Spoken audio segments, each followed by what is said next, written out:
8 منتخبات عربية سوف تشارك في كأس العالم. لأول مرة في التاريخ 8 منتخبات عربية سوف تشارك في كأس العالم دفعة واحدة. هذا ليس مجرد رقم فقط، بل هو تحدي حقيقي لإثبات الذات على الساحة العالمية. اليوم سوف نفتح الخزانة لنقترب أكثر على حظوظ منتخباتنا العربية ونرى من يمتلك التوليفة السرية التي سوف تمكنه من الذهاب بعيدا. نبدأ بالمنتخب المغربي. أسود الأطلس في اختبار من العيار الثقيل لما يواجهون البرازيل. بطبيعة الحال مواجهة البرازيل مع نجمهم الأول نيمار سوف تكون غاية في الصعوبة. الفريق يمتلك النضج، خاصة مع تغيير المدرب ربما سيعطيهم الديكليك الذي يحتاجونه. المطلوب الآن هو اللعب بكبرياء، رابع العالم، لإثبات أن إنجاز قطر لم يكن ضربة حظ.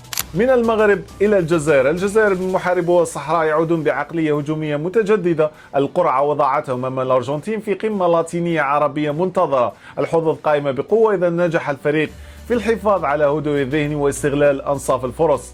من الجزائر المغرب نذهب إلى تونس وكذلك مصر. التوازن والمنظومة.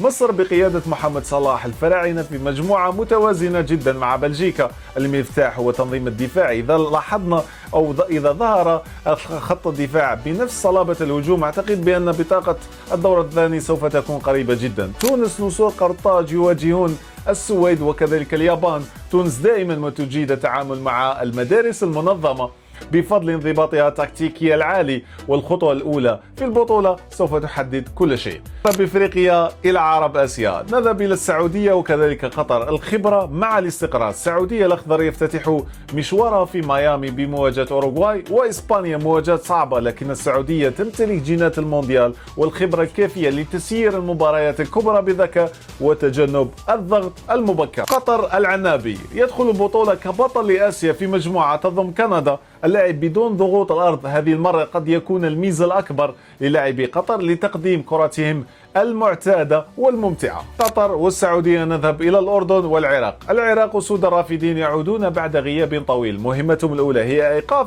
ماكينة النرويج الهجومية. العراق يمتلك الشراسة والروح العالية، وهي الأسلحة الأهم لتعويض فوارق الخبرة.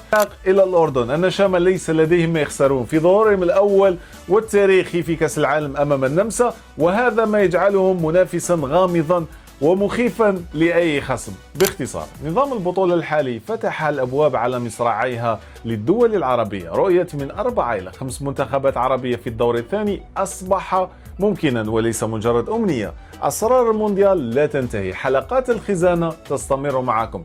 سؤالنا لهذه الحلقة: من المنتخبات العربية تعتقدون بأنه يستطيع الذهاب بعيدا في كأس العالم؟ إذا أخذنا بعين الاعتبار مشاركة المغرب في كأس العالم 2022، الوصول إلى نصف النهائي غير من مفهوم المشاركة العربية. شاركونا في التعليقات، ننتظر تعليقاتكم. يلا سلام.